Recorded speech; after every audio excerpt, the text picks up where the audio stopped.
Buenos días a todos. ¿Cómo estamos? Espero que se encuentren bien, que se encuentren alegres, contentos de poder estar en este momento, esperando, ansiosos de poder alabar a nuestro Señor, ansiosos de poder escuchar su palabra en esta mañana. Así es que ahí donde usted está, agarre su cafecito, su juguito, pero sobre todo tome su Biblia, porque este es un tiempo para alabar a nuestro Señor. Así es que yo lo invito a que ore con nosotros y vamos a empezar en esta mañana. Padre Santo, te damos gracias, Señor, porque tú eres ese Dios grande y maravilloso, Señor, que nos permite estar aquí en esta mañana, Señor, y te damos gracias porque de antemano, Señor, sabemos que tú te sigues moviendo, sigues obrando, Señor, sigues haciendo milagros, Señor, a través de las personas, Señor, a través de las cosas que podemos ver, Señor, aún en medio, Señor, de los tiempos, Señor, aún en medio de las tinieblas, Señor. Gracias te damos, Señor, porque cada día, Señor, tú nos muestras tu amor y tu misericordia, Señor. Algo que necesitamos todos los días, Señor, para poder seguir y poder caminar en esta vida, Señor, hasta que por fin estemos contigo por toda la eternidad, Señor. Gracias te damos, Señor, porque tú eres grande, tú eres maravilloso, tú eres un Dios increíble. Gracias te damos en nombre de tu Hijo Jesús. Amén. Bueno, entonces ahí donde usted está, vamos a alabar todos juntos y declarar que nuestro Dios es poderoso y grande y maravilloso.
Solo tú eres increíble, invencible.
amor,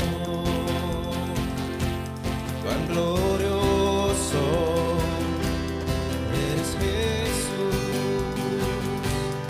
es tu poder, fue tu cruz la que me salvó, me rescató. En un momento ahí nos dio libertad. Yo te doy gloria, gloria. Yo te doy gloria, gloria. Yo te doy gloria, gloria. A ti, Jesús. Yo te doy gloria, gloria. Yo te doy gloria, gloria. Yo te doy gloria, gloria. A ti, Jesús. Cuán hermoso eres, Jesús. Son tus palabras. Es tu amor. Cuán glorioso eres, Jesús. Es tu poder.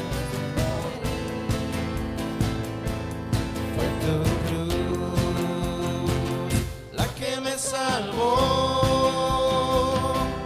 me rescató. En un momento ahí nos dio libertad. Yo te doy gloria, gloria. Yo te doy gloria, gloria. Yo te doy gloria, gloria. A ti, Jesús. Yo te doy gloria, gloria. Yo te doy gloria, gloria. Yo te doy gloria, gloria. A ti, Jesús. Con una corona de espinos te hiciste rey por siempre. Con una corona de espinos te hiciste rey por siempre. Con una corona de espinos te hiciste rey por siempre. Con una corona de espinos te hiciste rey por siempre. Yo te doy gloria, gloria. Yo te doy gloria, gloria. Yo te doy gloria, gloria. A ti, Jesús. Yo te doy gloria, gloria. Yo te doy gloria, gloria. Yo te doy gloria, gloria. A ti, Jesús. Yo te doy gloria, gloria. Yo te doy gloria, gloria.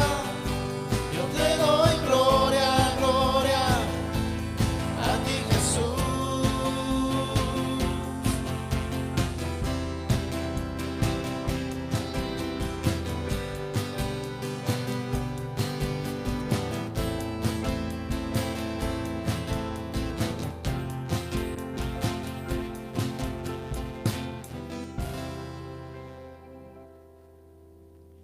Así es, le damos toda la gloria y toda la honra a nuestro Señor porque solamente Él se la merece.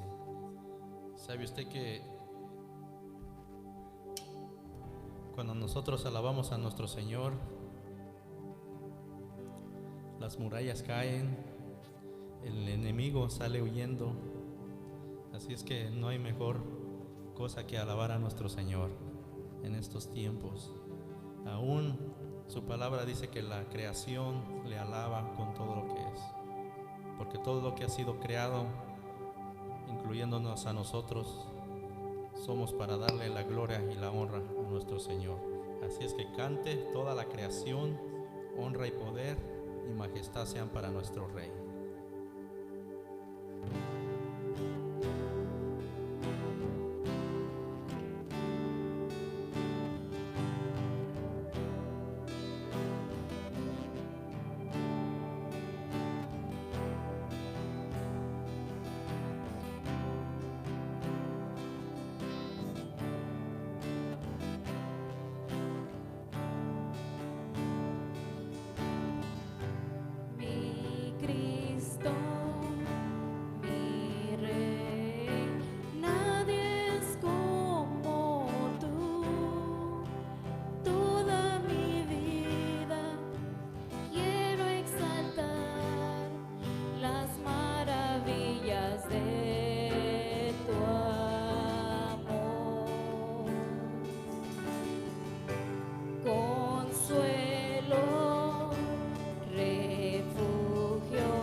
siempre yo te amaré y diré, incomparables promesas me das, Señor.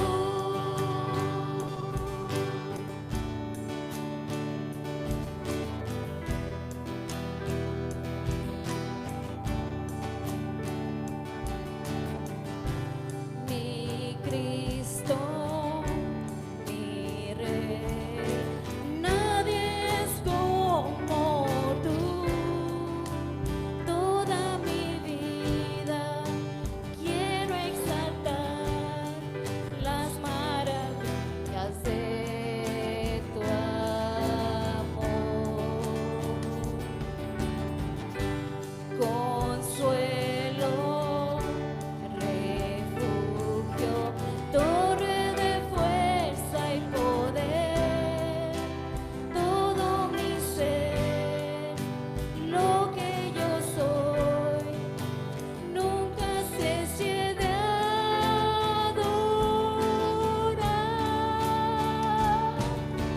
Canta al Señor toda la creación, honra y poder, majestad sean al Rey.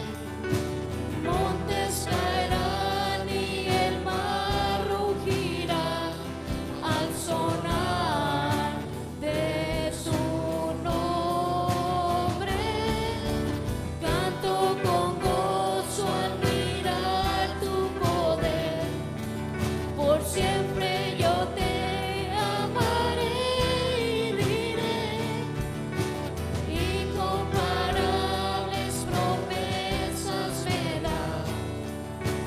Canta al Señor toda la creación, honra y poder, majestad sean al Rey.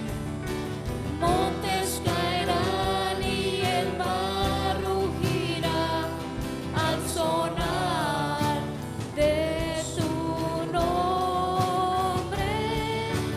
Canto con gozo al mirar tu poder, por siempre yo te amaré y diré, incomparables promesas me das, incomparables promesas me das, incomparables promesas me das, Señor.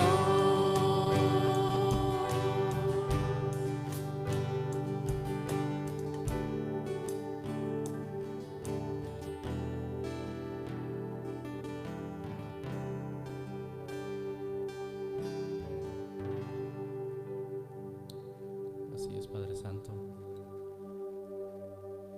Sabemos y confiamos, mi Dios, que tú cumples tus promesas. Ayúdanos siempre, Señor, a tener eso en mente, de que no hay nada, Señor, que se te escape a ti, Señor. Aún en estos tiempos, mi Dios, sabemos que tú tienes el control de todo, Señor. Por eso es que te alabamos, Señor, porque tú eres bueno, tú eres maravilloso, Señor. Gracias te damos.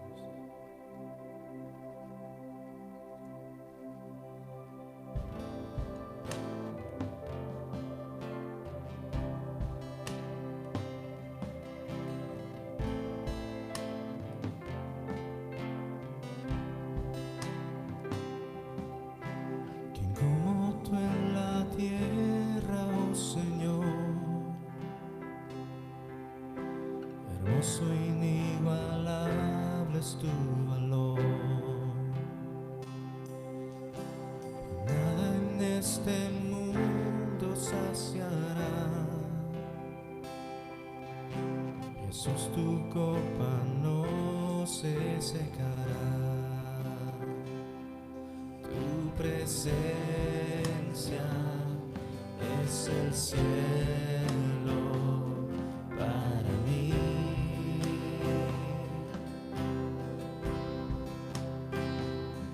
Tu presencia es el cielo para mí.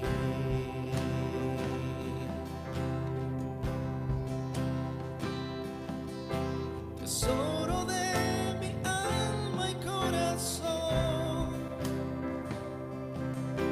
Me das tu gracia aunque débil soy. De mis errores eres redentor. De mi futuro eres el guardador. Tu presencia es el cielo para mí.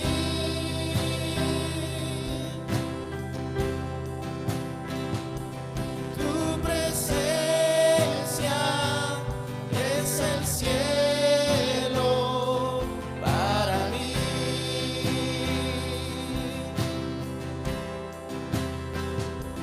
Tu presencia es el cielo para mí.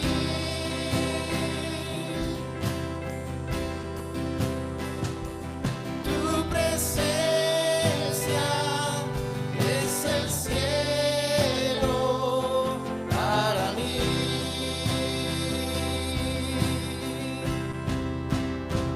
Cantamos, oh Cristo,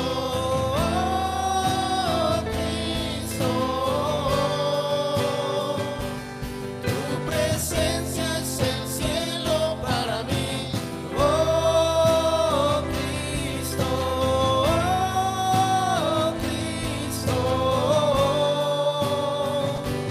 tu presencia es el cielo para mí.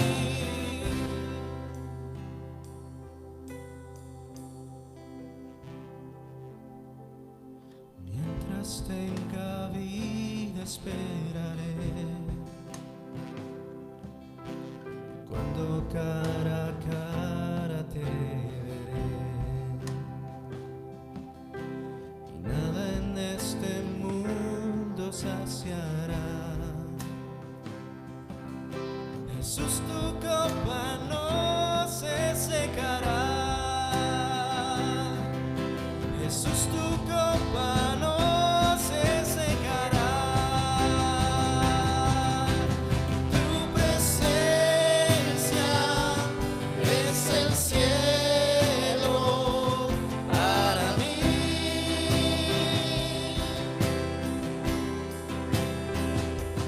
Tu presencia es el cielo para mí.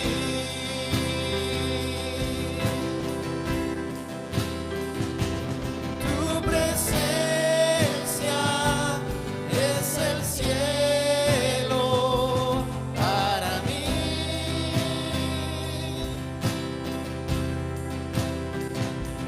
Tu presencia es el cielo para mí. Cantamos, oh Cristo,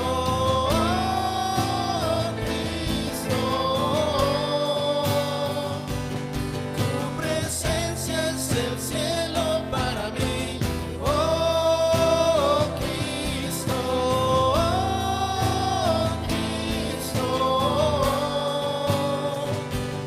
tu presencia es el cielo para mí. Oh Cristo, tu presencia es el cielo para mí. Así es, Señor Padre Santo. Qué hermoso es estar en tu presencia, Señor. Donde no hay más dolor, donde no hay más llanto, donde solamente encontramos paz, tranquilidad, gozo. Porque así eres tú, Señor. Tú viniste a traer paz al hombre, esperanza. Viniste a traer la vida eterna, Señor. Te damos gracias, Señor, porque anhelamos ese día en el cual podemos estar todos juntos a una sola voz, adorándote, Señor, por toda la eternidad, mi Dios. Así como en el cielo.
buenos días.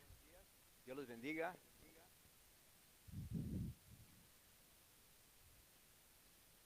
Muy buenos días, que el Señor los bendiga.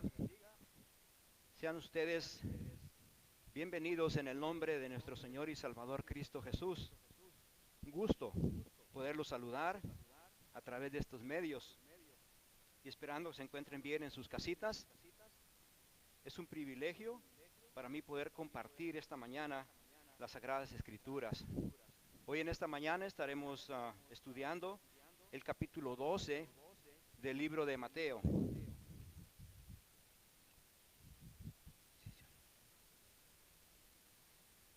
Mi nombre es Manuel Coronado, y soy un servidor de esta congregación Calvary Chapel Tustin, servicio en español. Quisiera que antes de continuar que oráramos y pusiéramos todo en manos del Señor. Oremos. Padre bendito, venimos esta mañana para escuchar tu voz. Esa voz, Señor, apacible, suave, en estos tiempos que estamos viviendo, tiempo de espera. Enséñanos a ser pacientes y esperar tu voz, Señor. Bendice esta mañana este estudio y que pueda llegar a los corazones de todos aquellos que quieren escuchar tu voz. Ponemos todo esto en tus manos y lo pedimos en ese precioso nombre de tu Hijo amado, Cristo Jesús. Amén. Bueno, si tienen una Biblia a la mano, me gustaría que la tuvieran para que así todos juntos continuáramos con el estudio. Y como ya dije al principio, vamos a estar estudiando en el libro de Mateo, el capítulo 12. Y vamos a leer el versículo 1 que dice de la siguiente manera. Dice, en aquel tiempo iba Jesús por los sembrados en un día de reposo, y sus discípulos tuvieron hambre y comenzaron a arrancar espigas y a comer. Viéndolo los fariseos, le dijeron, he aquí tus discípulos hacen lo que no es lícito hacer en el día de reposo. Pero él les dijo, ¿no habéis leído lo que hizo David cuando él y los que con él estaban tuvieron hambre? ¿Cómo entró en la casa de Dios y comió los panes de la proposición, que no le eran lícito comer ni a él ni a los que con él estaban, sino solamente a los sacerdotes? ¿O no habéis leído en la ley cómo en el día de reposo los sacerdotes en el templo profanan el día de reposo y son sin culpa? Pues os digo que uno mayor que el templo está aquí. Y si supieres qué significa misericordia quiero y no sacrificio, no condenaríais a los inocentes, porque el Hijo del Hombre es Señor del día de reposo. En aquel tiempo existían varios grupos de religiosos, y aquí en esos pasajes vemos que uno de ellos era el de los fariseos. Los fariseos eran un grupo de religiosos que se dedicaba a inspeccionar y tratar de que se cumpliese todo lo que la ley de Dios decía. Ellos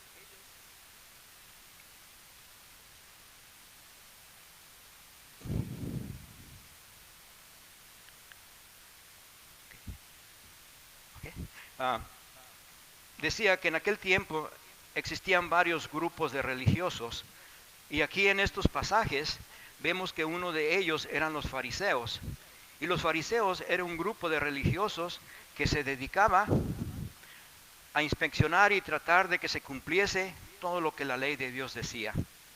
Ellos eran celosos de sus tradiciones y al mismo tiempo había ocasiones que eran implacables. Y vemos que ese día que Jesús y sus discípulos iban por los sembrados, los discípulos de Jesús sintieron hambre y comenzaron a arrancar espigas y a comer. Y yo creo que cuando tú tienes hambre, tú no preguntas qué día de la semana es para poder comer. Tú comes y lo que quieres es saciar tu hambre. Pero pareciera que este grupo de religiosos estuviera al acecho para mirar qué falta podrían encontrar para poder acusar a Jesús y a sus discípulos. Y aquí vemos una serie de reclamos de parte de ellos. Y la razón era que arrancaban espigas y comían porque tenían hambre. Y casualmente era el día de reposo. Dios implementó el Sabbat, o sea el día de reposo, como día de descanso y santidad. No debía de realizarse ningún trabajo en el día de reposo, de manera que se mantuviera santo para Dios. Esto lo podemos leer en el libro de Éxodo, en el capítulo 20, versículo 8 al 10. Y la palabra dice de la siguiente manera, dice: acuérdate del día de reposo para santificarlo. 6 días trabajarás y harás toda tu obra, mas el séptimo día es reposo para Jehová tu Dios.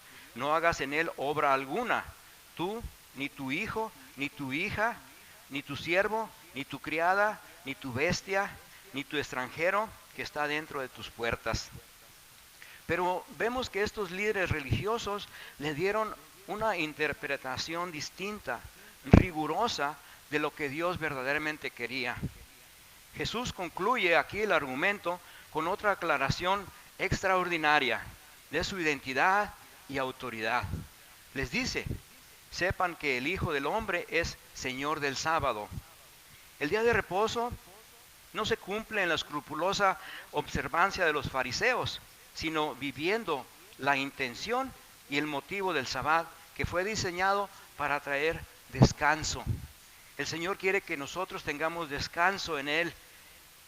Todo aquel que trabaja para la obra de Dios tiene el derecho de ser sustentado para la obra.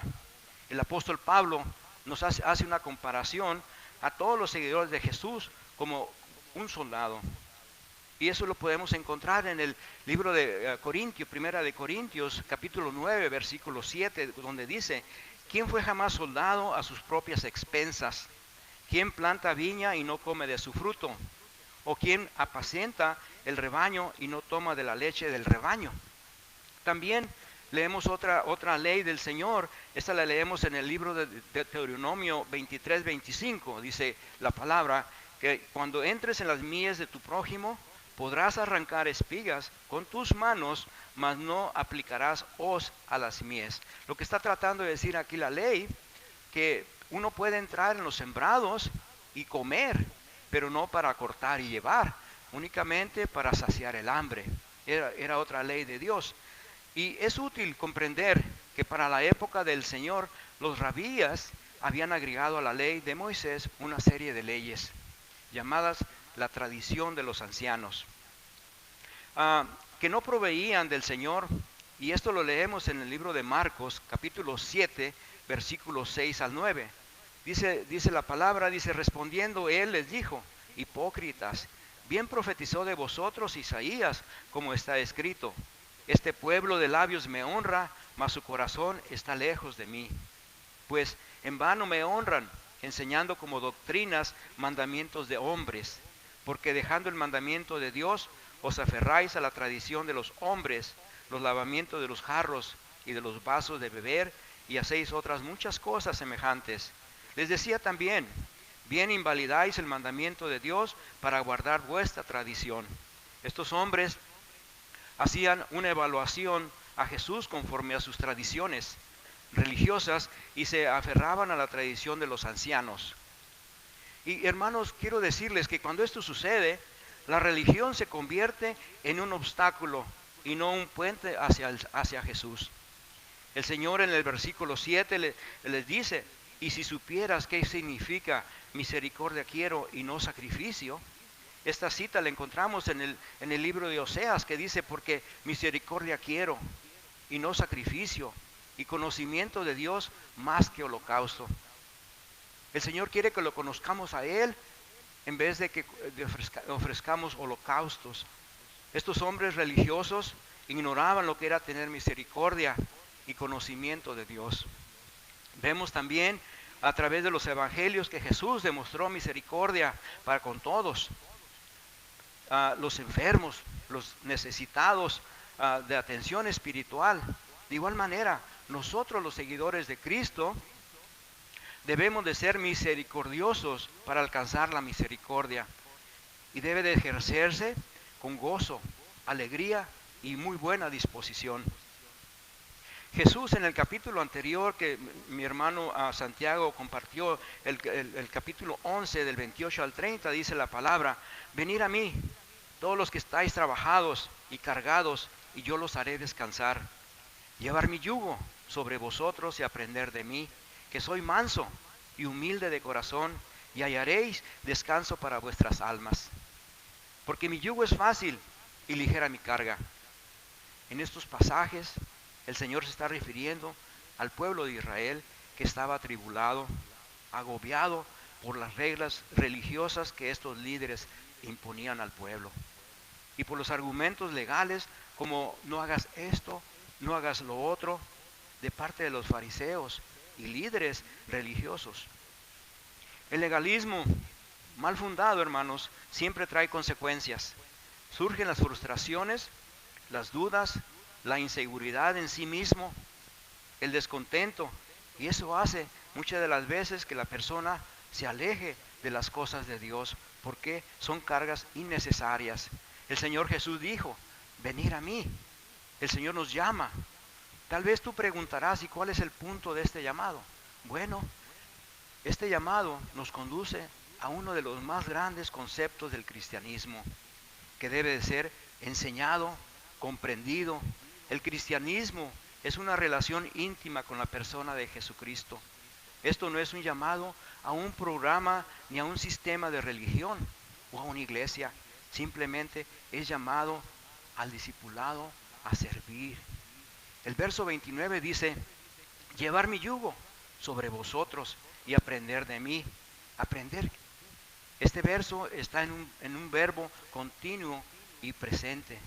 Nos pide que mientras que aprendemos de nuestro Señor Jesucristo, Él produce en nosotros la fortaleza para poder servir a los demás. Es solo a través de nuestro Señor Jesucristo que nosotros podemos servir. También indica que estamos en un proceso de aprendizaje, de un discipulado y cambio a la semejanza de Cristo. La metáfora que el Señor aquí usa del yugo, el yugo es un instrumento de madera, el cual se une en las mulas y que se usan para poder guiar y controlar a los animales. Dicen que para que el animal estuviera cómodo con su yugo, se tenía que mandar a hacer a una medida que el animal estuviera cómodo, exacta, y encajara perfectamente bien en su cuello y no le lastimara. El yugo del Señor es similar, no lastima, no produce molestias en nosotros, como las reglas de los fariseos. El yugo del Señor encaja perfectamente bien en la vida de todo aquel que quiera someterse a nuestro Señor Jesucristo. En el mundo solo encontramos angustias, cargas, y ningún método de cargas humanas puede traer a nuestra vida la paz que tanto anhelamos. Mas, sin embargo, nuestro Señor Jesús nos ofrece descanso a nuestras cargas. Solo necesitamos venir a Él y someternos a su señorío para poder encontrar la verdadera paz.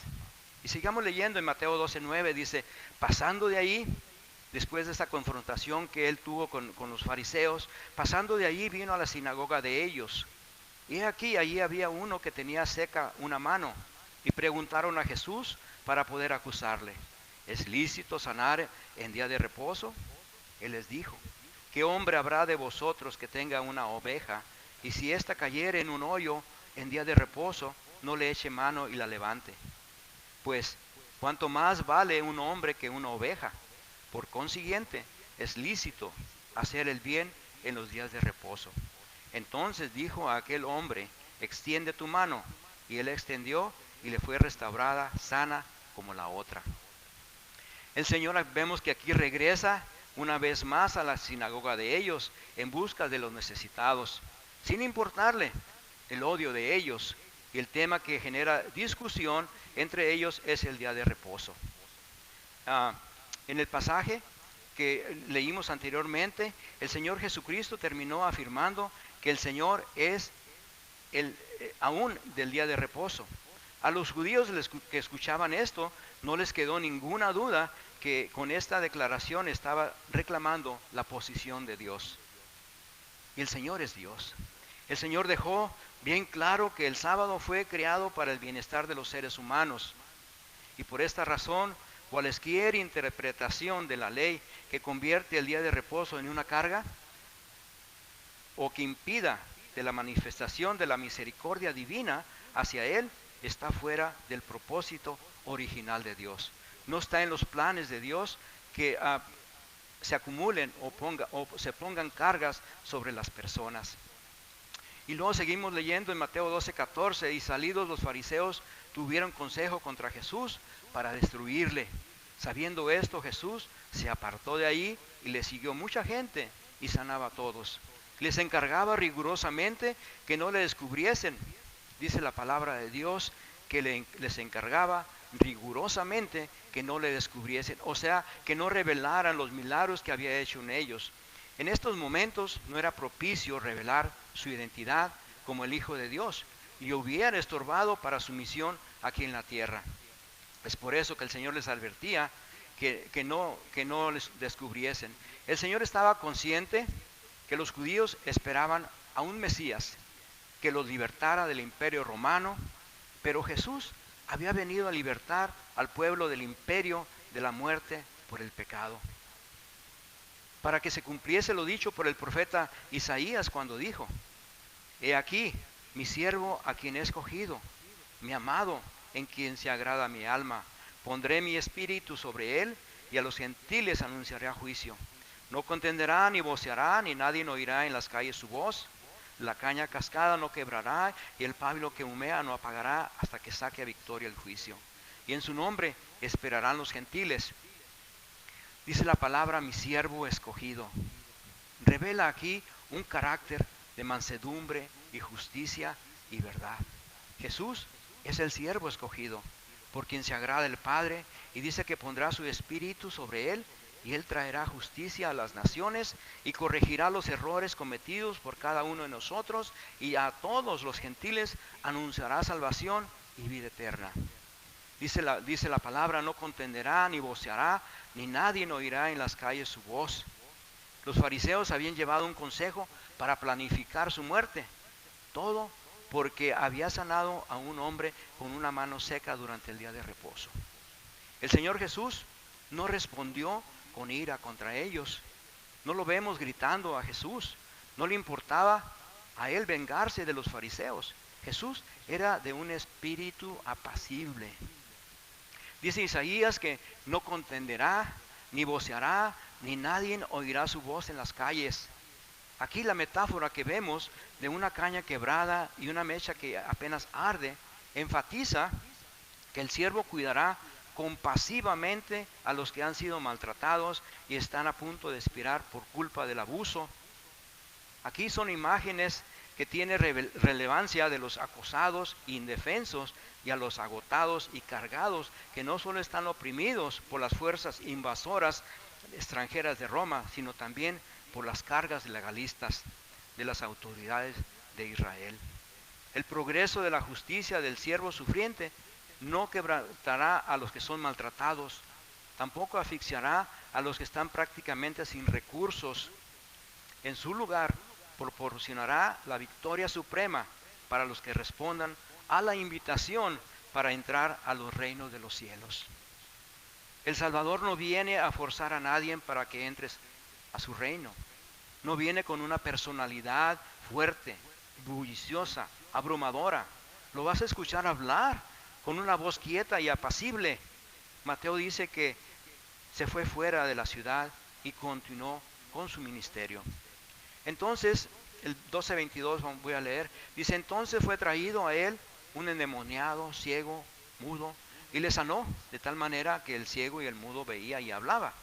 Y toda la gente estaba atónita y decía: ¿será este aquel hijo de David? Mas los fariseos al oírlo decían: este no echa fuera a los demonios, sino por Belcebú, príncipe de los demonios.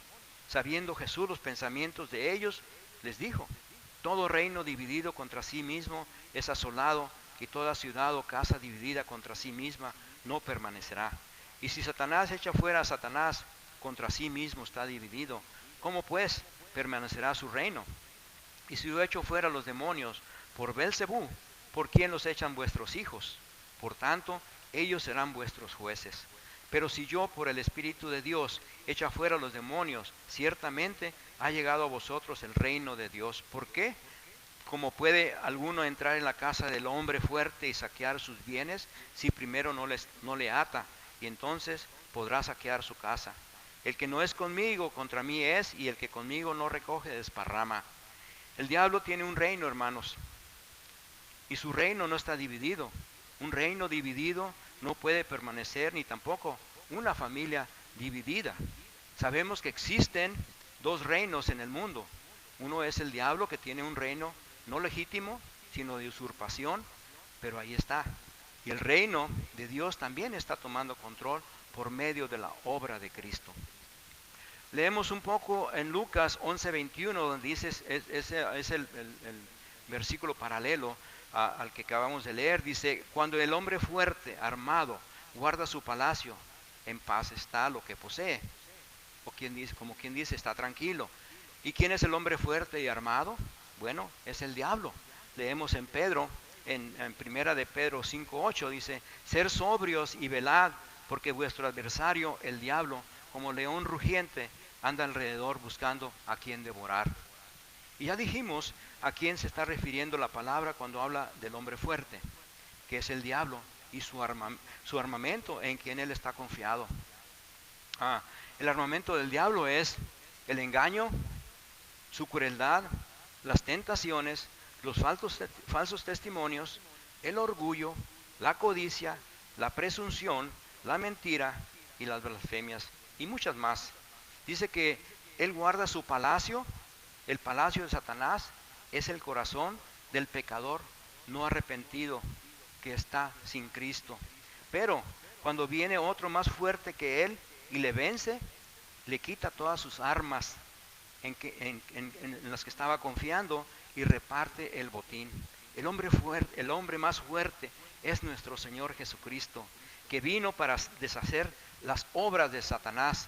Leemos en primera de Juan, capítulo 3, versículo 8, dice: el que practica el pecado es el diablo, porque el diablo peca desde el principio. Para esto apareció el Hijo de Dios, para deshacer las obras del diablo. Aquí el botín de quien se estaba refiriendo somos todas las almas arrepentidas que hemos venido a los pies de Cristo para tener salvación y vida eterna. Y Cristo viene a nuestro rescate. Y seguimos leyendo en Mateo 12:31, dice: por tanto os digo, todo pecado y blasfemia será perdonado a los hombres, mas la blasfemia contra el Espíritu no le será perdonada. A cualesquiera que dijere alguna palabra contra el Hijo del Hombre le será perdonado, pero al que hable contra el Espíritu Santo no le será perdonado, ni en este siglo ni en el venidero. Se escucha con mucha frecuencia decir a las personas que ellos creen que Dios no los puede perdonar, porque ellos son muy pecadores. Pero si tú vienes a los pies de Cristo y lo recibes, Él te perdona. Y dice la Escritura en el libro de Juan 8:32, dice: y conoceréis la verdad, y la verdad os hará libres. Y no hay pecado en el pasado que Cristo no pueda perdonarte, porque Él murió por todos los pecadores. El Espíritu Santo vino al mundo para hacer real salvación en Cristo y en los corazones de los seres humanos.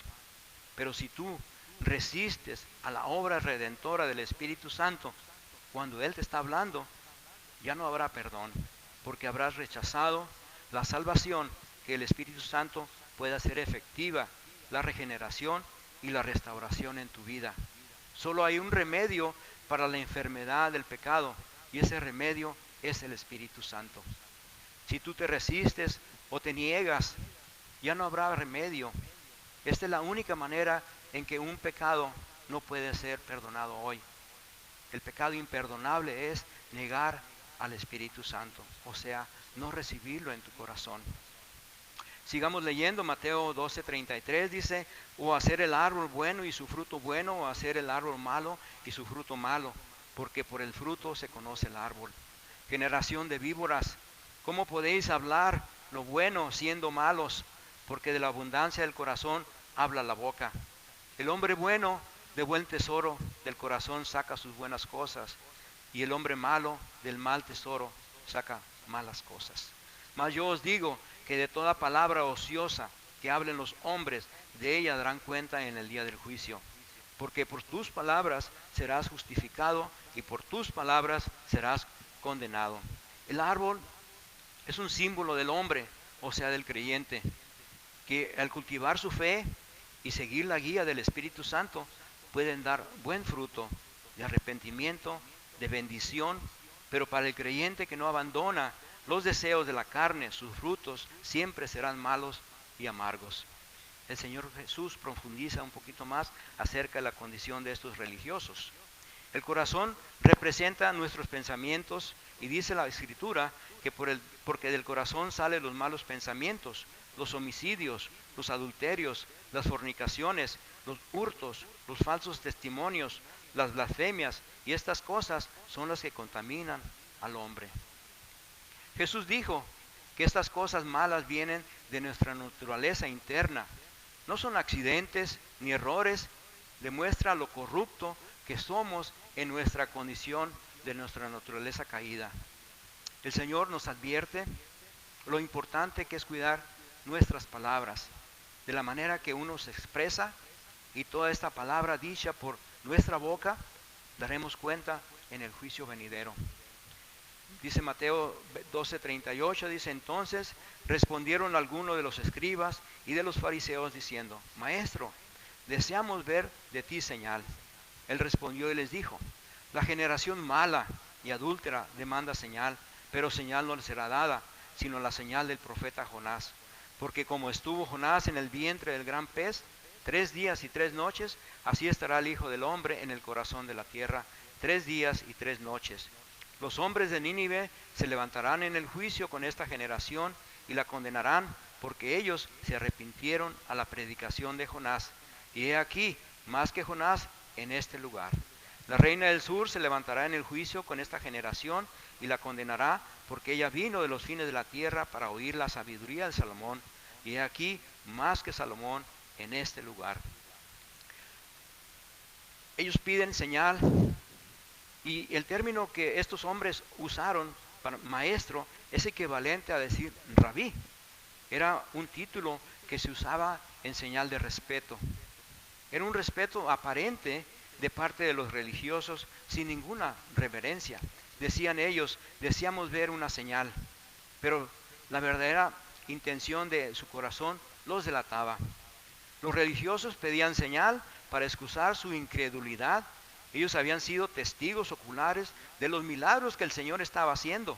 Dio vista a los ciegos, los demonios fueron expulsados, los cojos anduvieron, los muertos resucitaron. Y el Señor respondió: generación mala y adúltera demanda señal, pero señal no le será dada, sino la señal del profeta Jonás.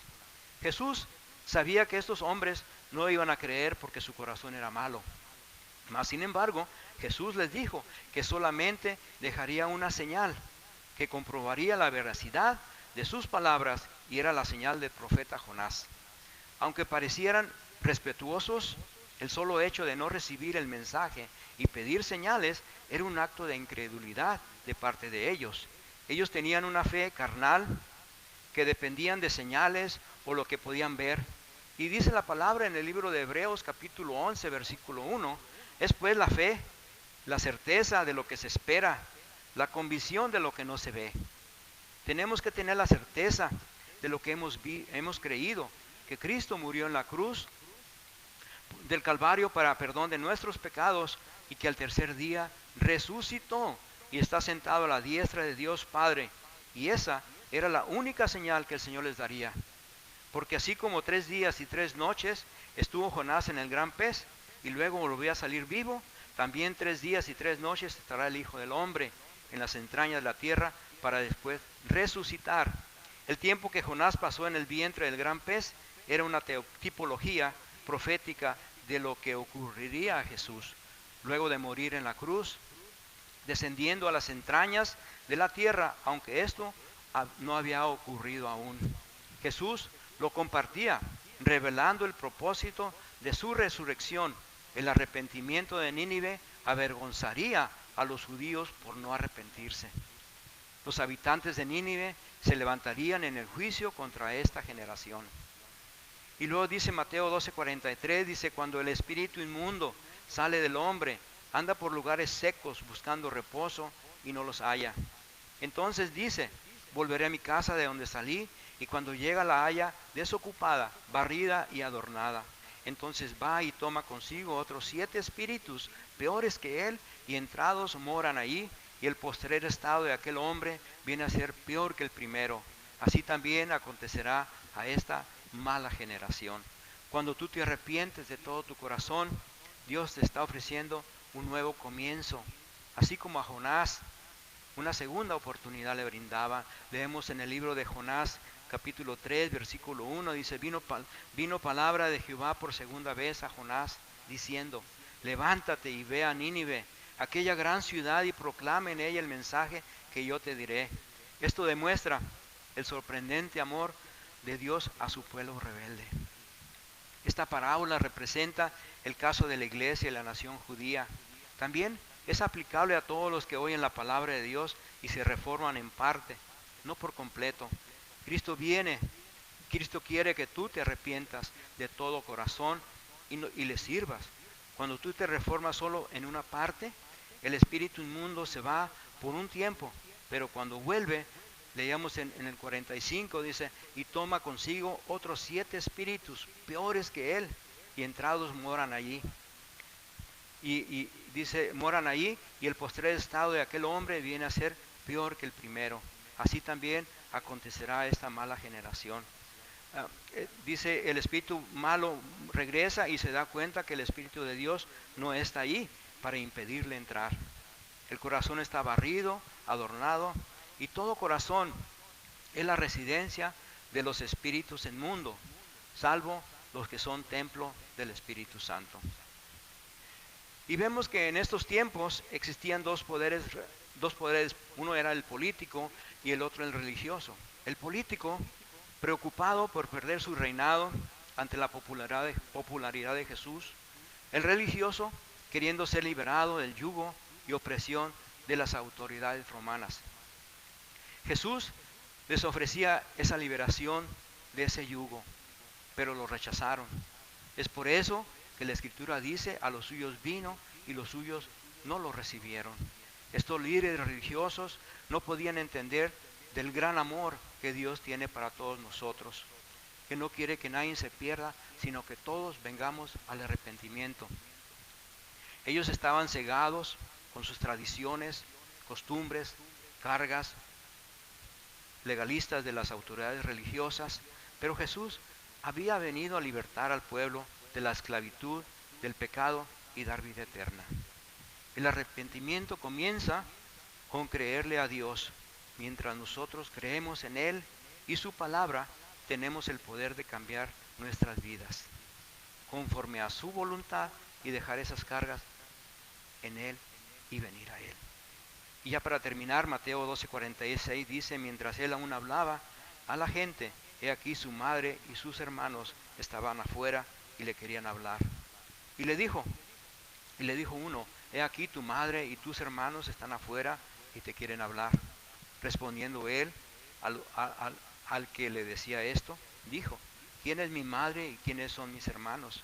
Extendiendo su mano hacia sus discípulos, dijo, he aquí mi madre y mis hermanos, porque todo aquel que hace la voluntad de mi Padre que está en los cielos, ese es mi hermano y hermana y madre.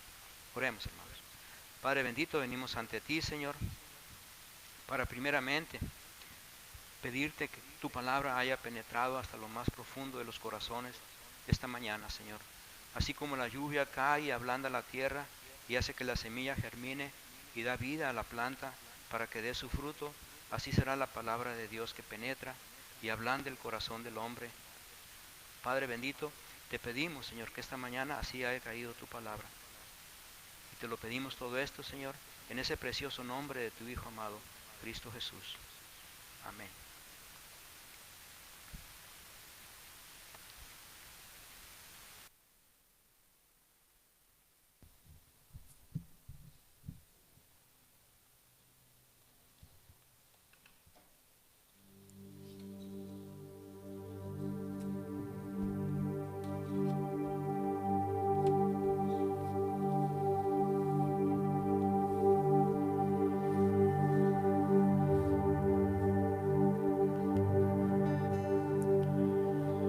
bueno es poder escuchar la voz de Dios, sobre todo cuando nos habla y nos da instrucciones, y en su palabra podemos ver el amor que Dios tiene sobre cada uno de nosotros. Cada vez que escuchamos su voz es una voz dulce, una voz llena de amor, y eso es lo que hemos escuchado hoy en esta mañana.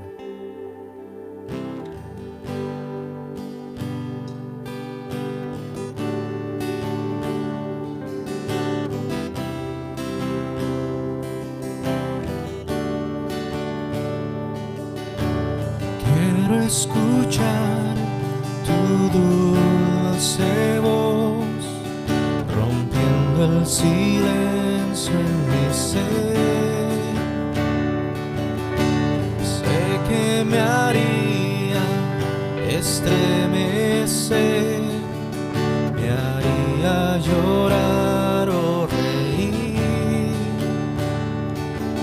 caería rendido ante ti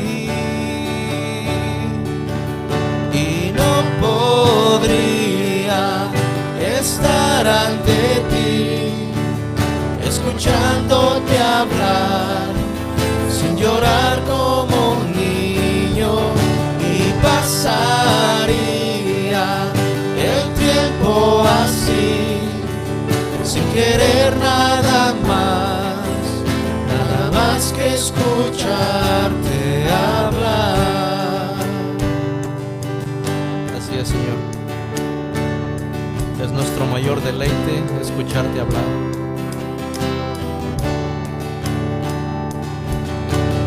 Quiero escuchar tu dulce voz, rompiendo el silencio en mi ser. Sé que me haría estremecer, me haría llorar o reír, caería rendido ante ti y no podría estar ante ti escuchándote hablar sin llorar como un niño, y pasaría el tiempo así sin querer nada más que escucharte, y no podría estar ante ti escuchándote hablar sin llorar como un niño, y pasaría el tiempo así sin querer nada más que escucharte hablar.